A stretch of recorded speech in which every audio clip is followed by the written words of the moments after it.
चलो जी चलो के અને કેબી એના વચ્ચેનો સંબંધ કે અને કેબી એના વચ્ચેનો સંબંધ કે એ એટલે એસિડનો આયનીકરણ અચળાંક અને કેબી એટલે બેઝનો આયનીકરણ અચળાંક.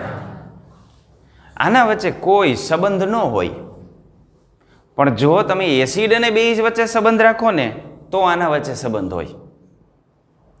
દાખલા તરીકે માનો કે આપણે એક એસિડ લઈએ, એસિડ તરીકે હું લઈ લઉં NH4+ અને એનો સંયુગ્મી બેઝ લઉં, આનો સંયુગ્મી બેઝ કયો લઉં? એમોનિયા. તો આ બે વચ્ચે સંબંધ છે, એક એસિડ છે અને એક એનો સંયુગ્મી બેઝ છે. તો એસિડ અને બેઝ આપણે આવી રીતના લઈએ, એક એસિડ હોય ને એક એનો સંયુગ્મી બેઝ લઈએ તો એના જે કે અને કેબી છે ને એના વચ્ચે આપણને સંબંધ જોવા મળે. એ સંબંધ કેવો જોવા મળે આપણે એની વાત કરીએ. તો સૌ પ્રથમ આ એસિડ છે, તો પહેલાં એસિડનો આપણે કે મેળવીએ. એસિડનો કે કેમ મળે? આપણે આગળ ભણી ગયા કે કોઈ પણ એસિડનો આયનીકરણ અચળાંક આપણે જોતો હોય તો એ એસિડની પાણી સાથે પ્રક્રિયા કરવામાં આવે અને સંતુલન સ્થિતિએ સંતુલન અચળાંકનું મૂલ્ય નક્કી કરવામાં આવે.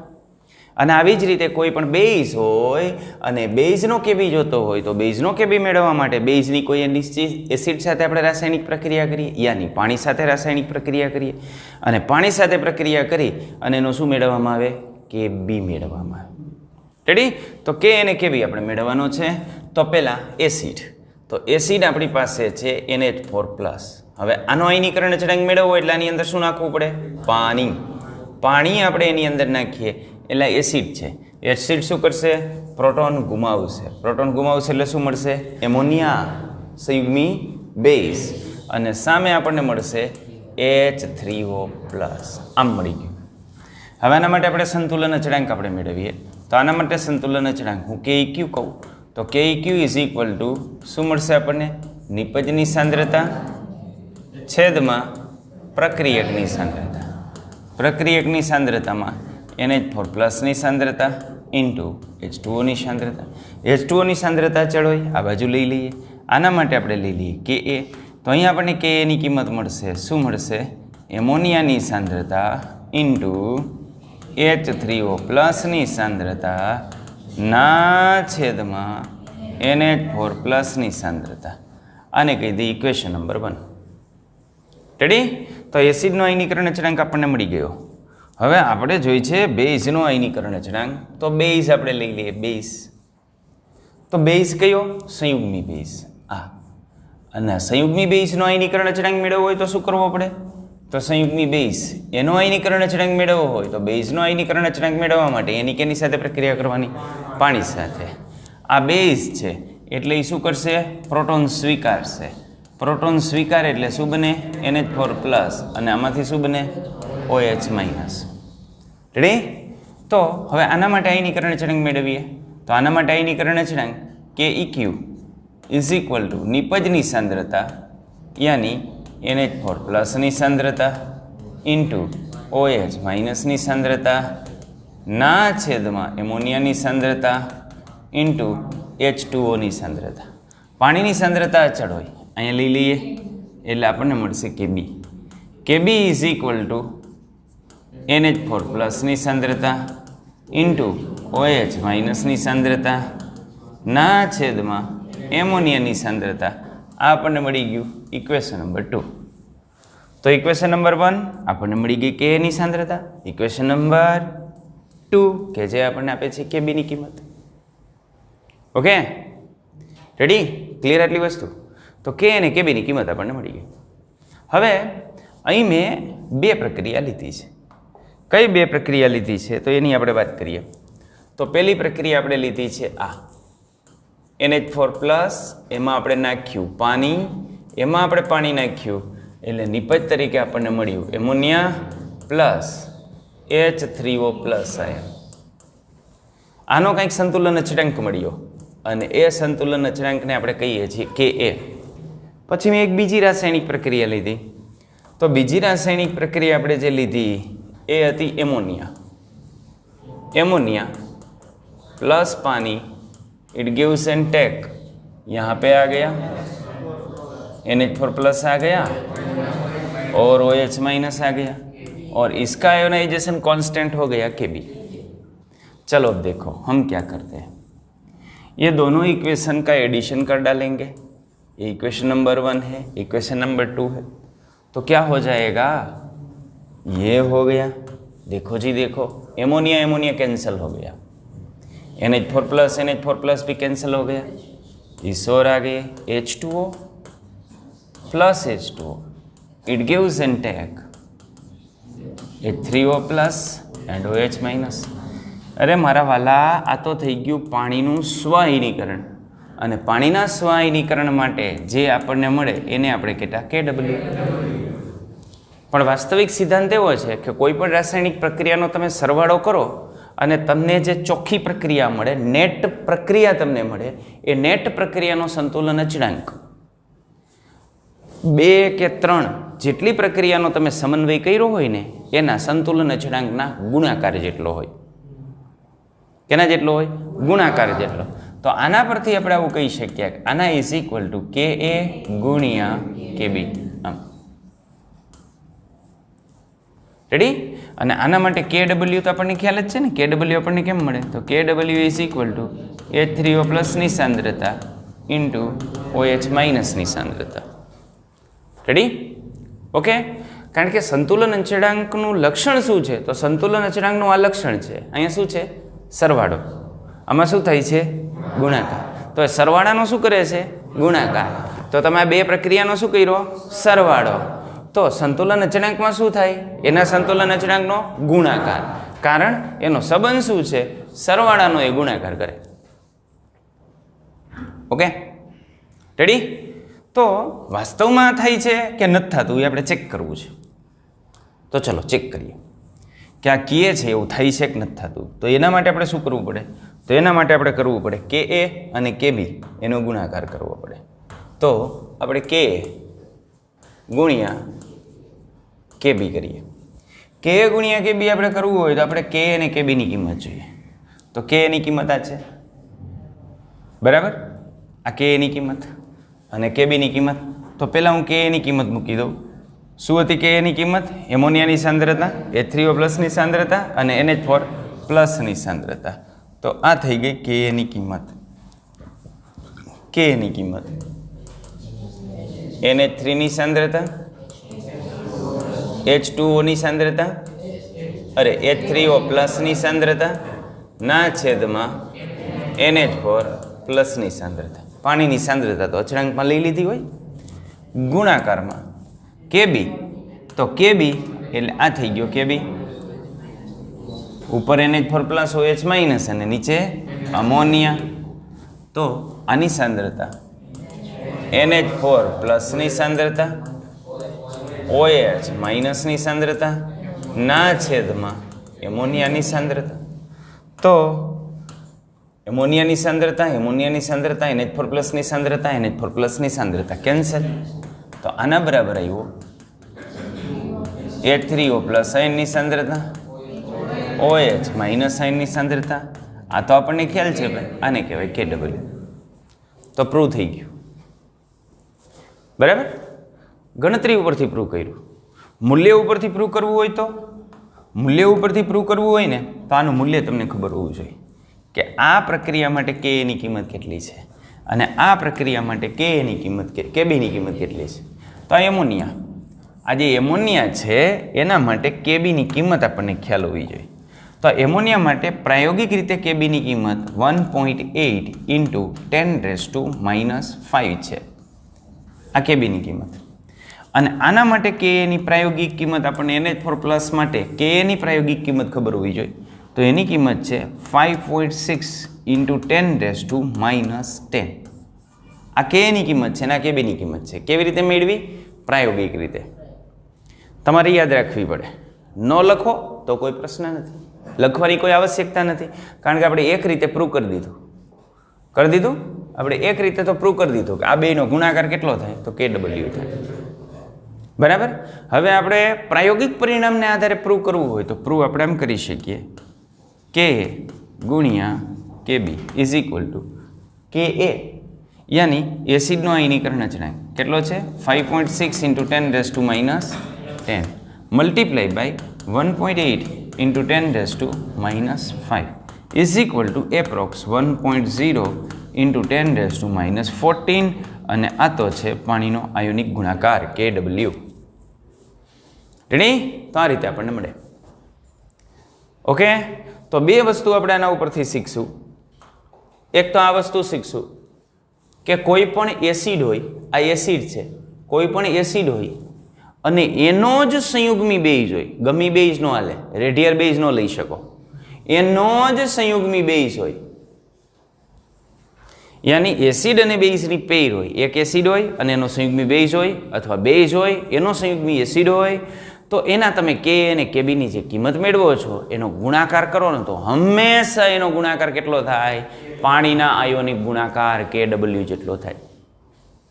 એટલે એનું મૂલ્ય હંમેશા આપણને મળે KW જેટલું. બીજું આપણે આ પણ વસ્તુ ચેક કરી કે અહીં આપણે એસિડ વાળું લીધું, આ બેઝ વાળું લીધું, બંને પ્રક્રિયાનો આપણે સમન્વય કર્યો. બંને પ્રક્રિયાનો સમન્વય કરવાથી આપણને નેટ પ્રોસેસ મળી અને ચોખ્ખી પ્રક્રિયા કહેવાય, નેટ પ્રોસેસ કહેવાય. તો આ જે નેટ પ્રોસેસ મળે છે એ નેટ પ્રોસેસનો જે આયનીકરણ અચળાંક આપણને મળવો જોઈએ, યાની એના માટે જે સંતુલન અચળાંક મળવો જોઈએ એ ઉપરની બંને પ્રક્રિયાના સંતુલન અચળાંકના ગુણાકાર જેટલો મળે. આ તો સામાન્ય સિદ્ધાંત છે, બરાબર? તો આ રીતે કે અને કેબી વચ્ચેનો આપણે સંબંધ પ્રસ્થાપિત કરી શકીએ કે જો આપણને કોઈ એક એસિડ આપ્યો હોય અને એનો સંયુગ્મી બેઝ આપેલો હોય તો એસિડ અને સંયુગ્મી બેઝ આના માટે એ બંનેના જે આયનીકરણ અચળાંક છે એનો ગુણાકાર પાણીના આયનીકરણ અચળાંક જેટલો થાય, યાની 1.0 ઇન્ટુ 10⁻14 થાય. તો આનો યુઝ આપણે ક્યાં કરી શકીએ? તો આનો યુઝ આપણે આ તો જાણીએ જ છીએ, વેલ નોન 1.0 ઇન્ટુ 10⁻14 જ આપણે લેવાના છે. તો આ બેમાંથી જો એક કિંમત આપણને આપેલી હોય તો બીજી કિંમત આપણે મેળવી શકીએ, એના માટે આપણે આનો ઉપયોગ કરીએ છીએ. ઓકે, તો આ રીતે આપણે આનો ઉપયોગ કરી શકીએ. હવે સાથે સાથે આપણે બીજી એક વસ્તુની ચર્ચા કરી લઈએ. તો એ વસ્તુ છે આપણા માટે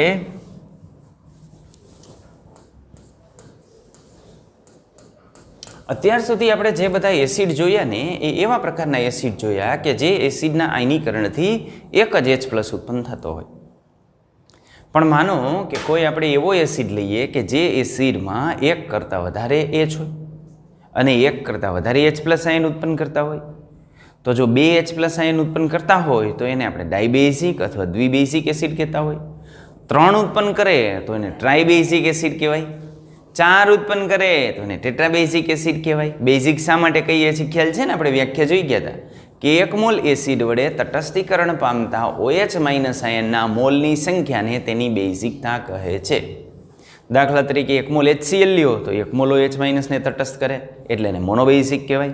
પણ H2SO4 લ્યો તો 1 મોલ H2SO4 2 મોલ એને OH ને તટસ્થ કરે એટલે 2 મોલ OH- આયનનું ન્યુટ્રલાઇઝેશન કરે છે એટલે એને આપણે કહીએ છીએ દ્વિબેઝિક, કારણ કે 2 મોલ બેઝનું એ તટસ્થીકરણ કરી નાખે. આવી રીતે ત્રિબેઝિક હોય તો એ 3 મોલ બેઝનું તટસ્થીકરણ કરતો હોય. તો મોનોબેઝિકની તો આપણે વાત કરી, પણ માનો કે આપણો એસિડ પોલીબેઝિક છે તો શું થાય? તો પોલીબેઝિક એસિડ હોય ને તો એ 2 વખત H+ આયન ઉત્પન્ન કરે, 2 વખત H+ આયન. તો 2 વખત H+ આયન ઉત્પન્ન કરે તો એ કેવી રીતે ઉત્પન્ન કરે? તો એની આપણે વાત કરીએ કે 2 વખત કેવી રીતે ઉત્પન્ન કરે. દાખલા તરીકે માનો હું લઉં છું H2A, આ એક એસિડ લઉં છું કે જે ડાયબેઝિક એસિડ છે, 2 H+ ધરાવે છે. તો પહેલાં આપણે આની અંદર નાખીએ પાણી, તો ये हो गया पानी. તો એનાથી શું થશે? આ એસિડ છે એટલે પ્રોટોન ગુમાવશે, પ્રોટોન ગુમાવશે એટલે એમાંથી બનશે HA-, તો આ બની ગયું HA-, અને સામે ઉત્પન્ન થશે H3O+. રેડી? તો આ એસિડ આ પ્રક્રિયા માટે આપણને આયનીકરણ અચળાંક મળશે. આ આયનીકરણ અચળાંકને હું કહી દઉં Ka1, તો એ Ka1 ની કિંમત આપણને મળશે. કેટલી મળશે Ka1 ની કિંમત? ડાયરેક્ટ લખી નાખું છું, એ મૂકી દીધો છે, A ફોર એસિડ એટલે પાણી આપણે નહીં લઈએ, બરાબર? કારણ કે પહેલાં આપણે KQ લેતા અને પછી પાણી પેલી બાજુ જવા દઈને આપણે Ka કહી દેતા. અને આમાં સંતુલન અચળાંકની અંદર આપણો સિદ્ધાંત છે. તો એ શું આવશે? HA- ગુણ્યા H3O+ આયનની સાંદ્રતા ના છેદમાં H2A ની સાંદ્રતા. ઠીક હે? ઓકે, તો આ બની ગયું. હવે અહીં ઉત્પન્ન થયો આ પણ એસિડ જ છે, તો એ સુધરશે નહીં, હજુ એક ગુમાવશે, હજુ પાણી સાથેની પ્રક્રિયા થાય, અને હજુ આપણે પાણી સાથે પ્રક્રિયા કરીએ એટલે બીજો H+ ગુમાવે. આમાંથી બીજો H+ ગુમાવે એટલે A-2 બને, સામે H3O+ બને. રેડી? તો અહીં આપણને જે અચળાંક મળે છે એને એસિડ માટે છે એટલે KH કહેશું, પણ બંનેને આપણે જુદા પાડવા છે. એટલે પહેલાને 1 કીધો તો આ બીજો H+ દૂર કરે છે એટલે આને આપણે શું કહેશું? 2. હવે આનો સંતુલન અચળાંકની તો સામાન્ય સિદ્ધાંત છે. કેવી રીતે લખી શકાય? નિપજની સાંદ્રતા છેદમાં પ્રક્રિયકની સાંદ્રતા. તો નિપજની સાંદ્રતા A-2 ની સાંદ્રતા ઇન્ટુ H3O+ ની સાંદ્રતા છેદમાં HA- ની સાંદ્રતા. હવે મને એમ થાય છે કે આ રાસાયણિક પ્રક્રિયામાં 2 વખત દૂર થયું, તો જો હું આ રાસાયણિક પ્રક્રિયાનો સમન્વય કરી દઉં તો શું થાય? તો આ પ્રક્રિયાનો હું સમન્વય કરું તો મને આમ મળશે H2A HA- cancel, H2O 2H2O. It gives and take A-2 H3O+. Ready? તો આના માટે આયનીકરણ અચળાંક ઉમેરવું, તો આના માટે આયનીકરણ અચળાંક મને કેટલો મળશે? તો આના માટે આયનીકરણ અચળાંક મેળવું છું Ka net, કારણ કે આ પ્રક્રિયા કુલ પ્રક્રિયા છે ને, તો આને હું કહી દઉં Ka net. કેટલો મળશે Ka net? A-2 ની સાંદ્રતા ઇન્ટુ H3O+ ની સાંદ્રતાનો સ્ક્વેર ના છેદમાં H2A ની સાંદ્રતા. રેડી? હમણાં આપણે કીધું હતું, આપણે શું કીધું હતું કે આવી કોઈ પણ રાસાયણિક પ્રક્રિયા હોય તો એનો Ka net આપણને કેટલો મળે? બંનેના ગુણાકાર જેટલો. કારણ કે પ્રક્રિયાની અંદર સરવાળો થયો તો આયનીકરણ અચળાંકમાં શું થાય? ગુણાકાર. તો આ કેટલો મળવો જોઈએ? K1 ગુણ્યા Ka2. તો ટ્રાય કરીએ, આટલો મળે છે તો ટ્રાય કરી જોઈએ. તો K1 ની કિંમત મૂકીએ HA- H3O+ ના છેદમાં H2A multiply by A-2 H3O+ ના છેદમાં HA-. તો HA- કેન્સલ. રેડી? તો શું થઈ ગયું? A-2 H3O+, યાની H3O+ નો સ્ક્વેર છેદમાં H2O. તો આગળ આપણે જે વાત કરી હતી વળી પાછી આપણે પ્રૂવ કરી દીધી કે જો આપણે કોઈ પણ 2 રાસાયણિક પ્રક્રિયાનો સરવાળો કરીએ, પહેલી રાસાયણિક પ્રક્રિયા, બીજી રાસાયણિક પ્રક્રિયા, અને આને કહેવાય સંકલિત પ્રક્રિયા. સંકલિત એટલે ભેગી કરેલી પ્રક્રિયા, નેટ પ્રોસેસ. તો જો કોઈ પણ 2 રાસાયણિક પ્રક્રિયાને આપણે ભેગી કરી અને એનાથી સંકલિત પ્રક્રિયા મેળવતા હોઈએ તો આ જે સંકલિત પ્રક્રિયા છે એ સંકલિત પ્રક્રિયાનો સંતુલન અચળાંક ઉપરોક્ત પ્રક્રિયાના સંતુલન અચળાંકના ગુણાકાર જેટલો આપણને મળે. બરાબર? હવે તમે આ બેની કિંમતની કમ્પેરિઝન કંઈ કરી શકો? આ બેની કિંમતમાં તમે કંઈ કહી શકો કઈ વધારે છે અને કઈ ઓછી હશે? દાખલા તરીકે દ્વિબેઝિક એસિડ છે તો દ્વિબેઝિક એસિડમાંથી 2H+ છૂટા પડ્યા. પહેલાં એક H+ છૂટો પડ્યો, પછી બીજો H+ છૂટો પડ્યો. તો આમાં તમે K1 અને Ka2 એની કંઈ કમ્પેરિઝન કરી શકો? યસ.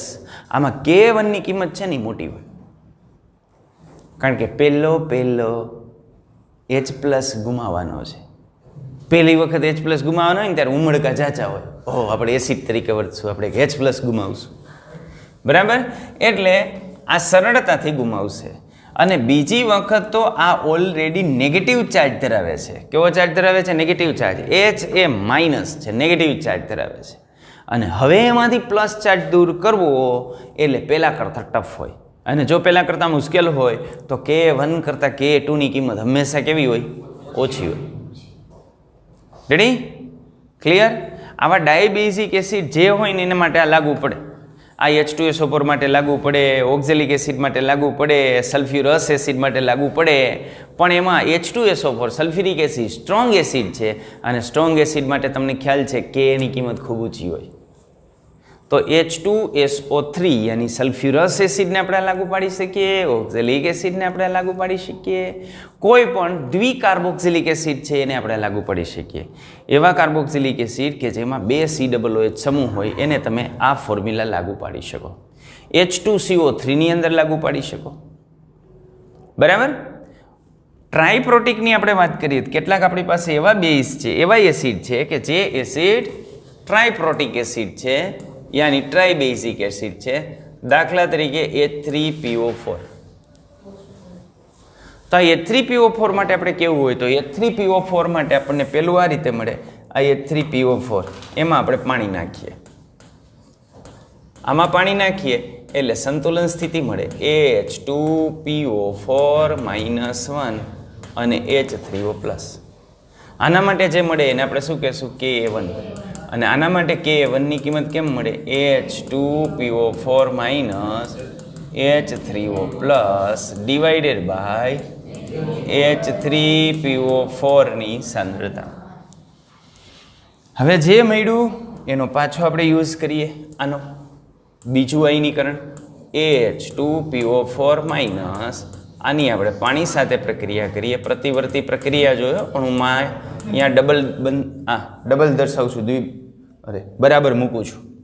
ઓકે, હાલ તમને અફસોસ થતો હોય તેરા મૂકી દો, એટલે મારે અણીયું ખોટી કાઢવી નહીં એમ. તો આ H3O+, એટલે આને આપણે કહેશું Ka2.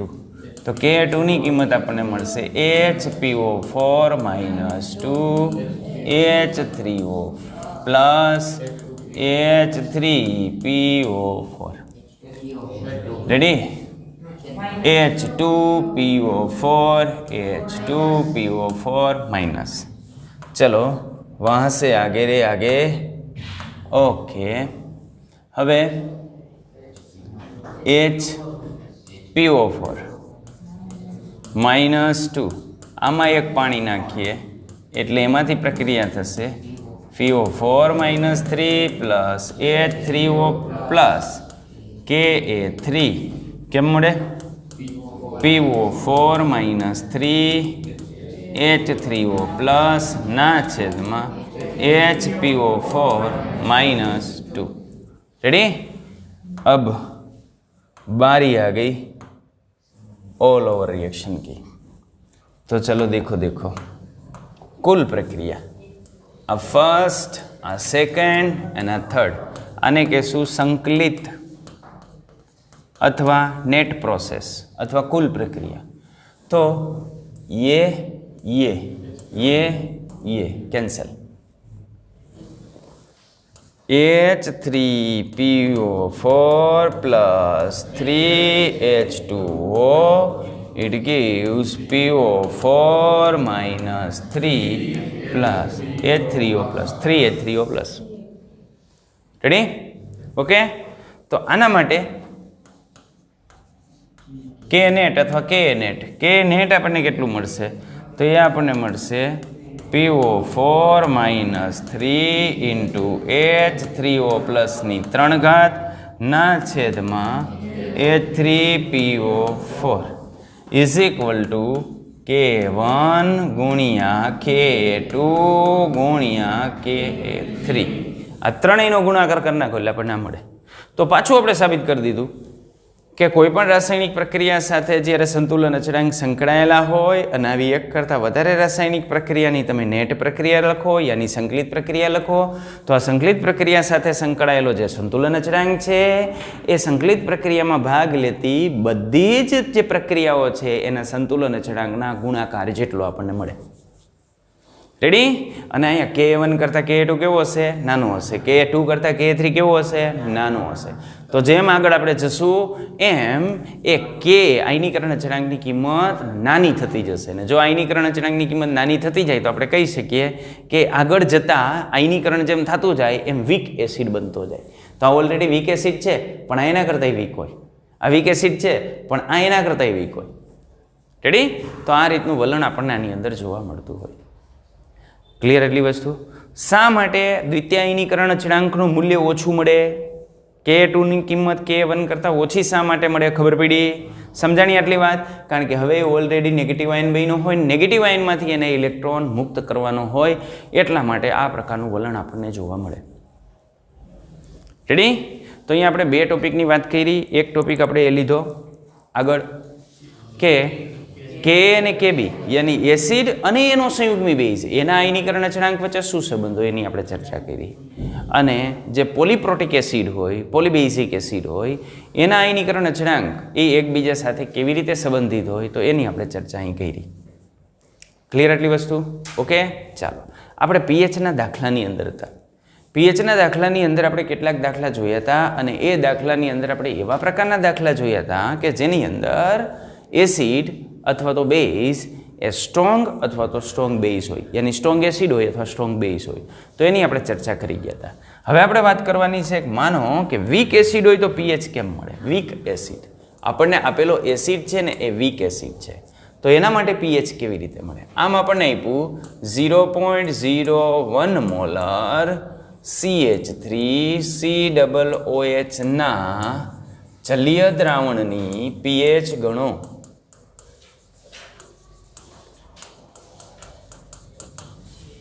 તો આ કેમ મળે? તો જો આ આપણે મેળવી હોય તો આપણને કેવી રીતે મળશે? તો આ મેળવી હોય તો જરૂર પડે K ની, અને આનો K આપણને આપેલો છે 1.75 × 10⁻⁵.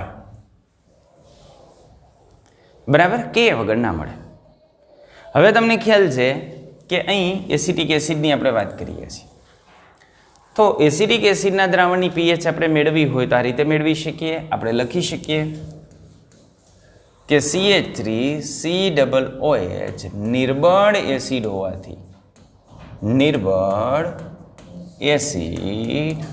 હોવાથી ઉત્પન્ન થતા H3O+ આયનની સાંદ્રતા is equal two √K × C. Ready? K × C. આ સમીકરણ તો આપણે સાબિત કરી દીધું હતું, તો ત્યાં આપણે K ની કિંમત મૂકી દઈએ 1.75 × 10⁻⁵ × 10⁻². C ની કિંમત મૂકું છું 10⁻². તો આનું આપણે સાદુરૂપ આપવા જઈએ તો આનું સાદુરૂપ આપણે આમ આપી શકીએ 1.75 × 10⁻⁷. -7 એકી ઘાત છે એટલે એનું વર્ગમૂળ ન નીકળે, એટલે વર્ગમૂળ માટે આપણે બેકી ઘાત કમ્પલસરી કરશું. તો બેકી ઘાત કરવા માટે આપણે હું અહીં કરી નાખું 10⁻⁸, એટલે આને 10⁻1 ઘાત વડે ગુણ્યા, તો આને 10⁻1 વડે ગુણવા પડે તો જ બેલેન્સ થાય, એટલે અહીં મને મળશે 17.5. હવે આપણે આનું વર્ગમૂળ કાઢશું તો આપણને મળશે H3O+ ની સાંદ્રતા ઇઝ ઇક્વલ ટુ 17.5 નું વર્ગમૂળ ગુણ્યા 10⁻⁴ મોલર. ચાલો 17.5 નું વર્ગમૂળ કેટલું થાય છે? 4.18. તો આ 4.18 ગુણ્યા 10⁻⁴ મોલર આપણને આટલું મળ્યું. રેડી? હવે H3O+ આયનની સાંદ્રતા મળી ગઈ, તો હવે આપણે પીએચ જોઈ છે, એટલે pH is equal to -log H+ ની સાંદ્રતા. લોગો એટલે 10 બેઝ નો જોઈએ કેમિસ્ટ્રીમાં, તો ચલો -log આની કિંમત 4.18 × 10⁻⁴. હવે આનો આપણે લોગ જોઈએ, એટલે આનો લોગ આપણને મળશે -. હવે આનો લોગ જો એટલે 10⁻⁴ નો લોગ કેટલો થાય? -4. 10⁻⁴ નો લોગ કેટલો થાય? -4. અને આનો લોગ થશે એટલે -4 પ્લસ 0.41 નો 8માં જુઓ, 41 નો 8માં 62 બાર. તો આની કિંમત આવી 62 બાર. રેડી?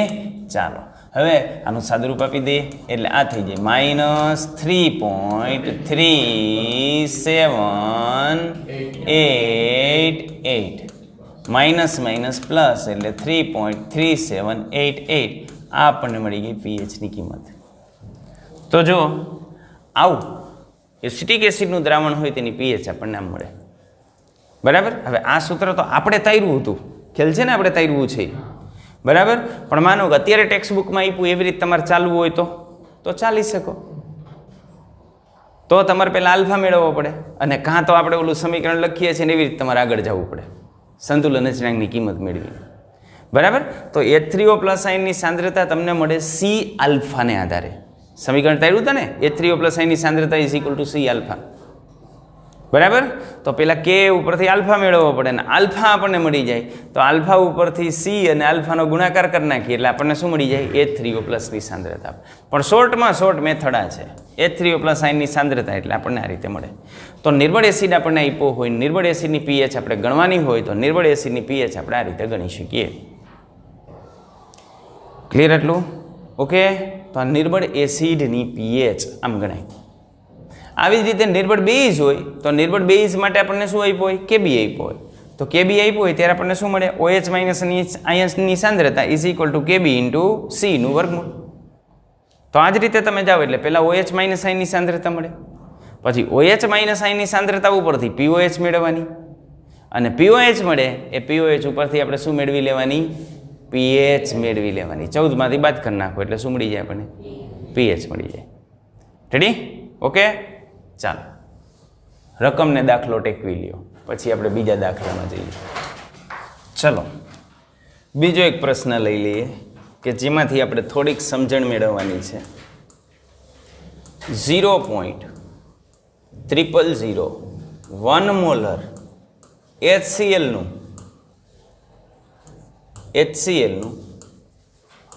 1 ml દ્રાવણ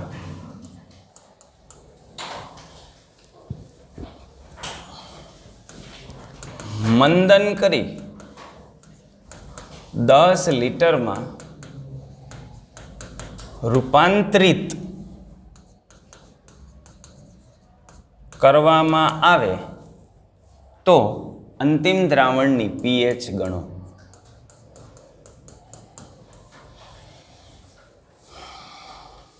યાની આપણને HClનું દ્રાવણ આપ્યું છે તો એને હું કહી દઉં M1 આપણને આપી દીધી 0.0001 મોલર અને એનું કદ આપણને આપી દીધું છે V1 કેટલું 1 ml.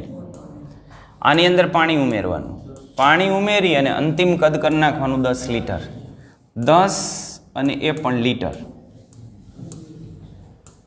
એટલે 10,000 ml. ત્યારે M2 કેટલી મળે તો પહેલાં તો આપણે M2 મેળવી લઈએ એટલે આપણે લખશું મંદન માટે M1 V1 is equal to M2 V2 यानी M2 is equal to M1 V1 ના છેદમાં V2 M1 0.0001 ગુણ્યા 1 અપોન यानी કેટલું આવશે 1.0 into 10⁻⁻8 મોલર. રેડી? હવે આપણે આની પીએચ ગણીએ તો પીએચ કેમ મળે દેખો. પીએચ મારે મેળવી છે જોજો પીએચમાં શું ભૂલ થઈ છે જોજો. PH is equal to -log10 base H3O plus આયનની સાંદ્રતા. તો આની કિંમત હું મૂકી દઉં -log 1.0 into 10⁻⁻8 મોલર માઇનસ આનો લોગ કેટલો આવે -8 પ્લસ 1 નો લોગ કેટલો થાય 0. તો આની પીએચની કિંમત કેટલી આવી 8. જો પીએચની કિંમત 8 આવે પીએચ ઇઝ ગ્રેટર ધેન 7 હોય તો સોલ્યુશન કેવું બની જાય બેઝિક. રેડી? તો વિચારો જોઈએ આવું શક્ય બને? આ એસિડ છે બરાબર. એસિડને આપણે નાખ્યું પાણીમાં જ નાખ્યું ને પાણીની પીએચ 7 હોય કેટલી હોય 7 હોય અને આની પીએચ 7 કરતાં ઓછી હોય આની પીએચ 4 હશે બરાબર. તો 7 પીએચ વાળાની અંદર તમે એસિડ નાખો તો એની પીએચની કિંમત 8 થોડી આવે. તો આનો મતલબ એવું થયું કે આખી ડોલની અંદર તમે એસિડનું એક ટીપું નાખો ને તો પાણી બેઝિક બની જાય. આવું શક્ય છે? આવું શક્ય નથી. તો આપણી ગણતરી તો આવું કહીએ છે કે આમાં પીએચ 8 આવે તો કંઈક ગણતરીમાં લોચો છે. કાંઈક ગણતરીમાં લોચો છે. શું લોચો છે એ મેળવીએ. તો ચલો, ગણતરીની અંદર જે લોચો છે ને મારા ભાઈ, એ આવો લોચો છે કે આપણે આમ ગણી પીએચની કિંમત, પણ વાસ્તવમાં પીએચની કિંમત આપણે આમ ન ગણી શકીએ. તો કેમ ગણવી જોઈએ? તો મારે આમ લખવું જોઈએ, અતિમંદ દ્રાવણ. આ કેવું છે? અતિમંદ દ્રાવણ. કારણ કે 1 ml એ મંદ હતું અને 1 ml માંથી આપણે કરી નાખ્યું 10 લીટર, તો આને કહેવાય અતિમંદ દ્રાવણ માટે. તો અતિમંદ દ્રાવણ માટે અથવા દ્રાવણમાં ઉત્પન્ન થતા H3O પ્લસ આયનની સાંદ્રતા ઇઝ ઇક્વલ ટુ, અતિમંદ દ્રાવણની અંદર H3O પ્લસ આયનની સાંદ્રતા કેટલી મળે? તો અતિમંદ દ્રાવણની અંદર H3O પ્લસ આયનની સાંદ્રતા ઇઝ ઇક્વલ ટુ એસિડમાંથી ઉત્પન્ન થતા H પ્લસની સાંદ્રતા પ્લસ પાણીના સ્વઆયનીકરણથી ઉત્પન્ન થતા H પ્લસની સાંદ્રતા. મારે આ બંનેનો સરવાળો કરવો પડે. અહીંથી ઉત્પન્ન થતા આપણને મળ્યા 1.0 × 10⁻8 અને પાણીના સ્વઆયનીકરણમાંથી 1.0 × 10⁻7. હું 10⁻7 ની અંદર એને કન્વર્ટ કરું, કારણ કે મારે સરવાળો કરવાનો છે. તો આધારવાળા પદ જે છે એ ઘાતાંકવાળા પદ સરખા હોવા જોઈએ. તો 10⁻7 એટલે આને 10 વડે ગુણું છું અને 10 વડે ભાગું છું. 0.1 ગુણ્યા 10⁻7 પ્લસ 1.0 × 10⁻7. હવે 10⁻7 સામાન્ય કાઢી નાખું તો 0.1 ને 1 એ બેનો સરવાળો આવશે ઇન્ટુ 10⁻7. આ શું મળ્યું આપણને? H3O પ્લસની સાંદ્રતા.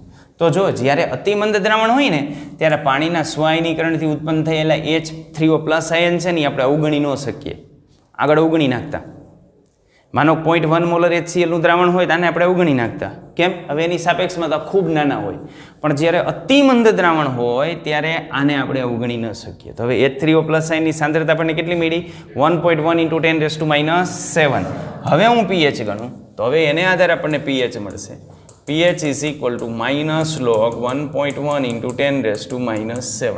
આનો આપણે લોગ જોઈએ એટલે માઇનસ, આનો લોગ કેટલો થઈ જશે? -7 પ્લસ 1.1 નો 0.0414.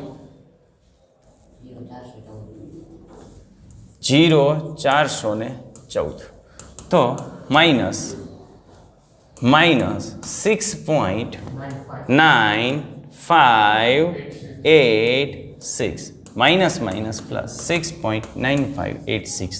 હવે બરાબર, કારણ કે પીએચની કિંમત 7 કરતાં ઓછી આવી એટલે દ્રાવણ એસિડિક છે. આ વાસ્તવિક છે કે પાણીની અંદર એસિડનું એક ટીપું નાખો તો એ દ્રાવણ બેઝિક ન બને, એસિડિક જ હોવું જોઈએ. પણ ગોલમાલ કેમ થઈ ગઈ હતી ખબર પડી તમને? કારણ કે ત્યારે આપણે H3O પ્લસ સ્વઆયનીકરણથી ઉત્પન્ન થયેલા H3O પ્લસ છે ને એને આપણે અવગણી નાખ્યા એટલા માટે. ક્લિયર? તો જ્યારે સાંદ્રતા આપણને આ રીતની આપેલી હોય ત્યારે આપણે શેનો ઉપયોગ કરવો પડે? પાણીના સ્વઆયનીકરણથી ઉત્પન્ન થયેલા H3O પ્લસ આયનને પણ આપણે ધ્યાનમાં લેવા પડે. ઓકે, આટલી વસ્તુ રેડી? તો આવો આપણને આની અંદર જોવા મળશે. ક્લિયર? ઓકે, ચાલો હવે કેટલાક નિર્બળ એસિડ અને નિર્બળ બેઝ એના આયનીકરણ અચળાંકની આપણે જે છે એ વાત કરીએ. એકાદ દાખલો આપણે જોઈ લઈએ. તો ચલો,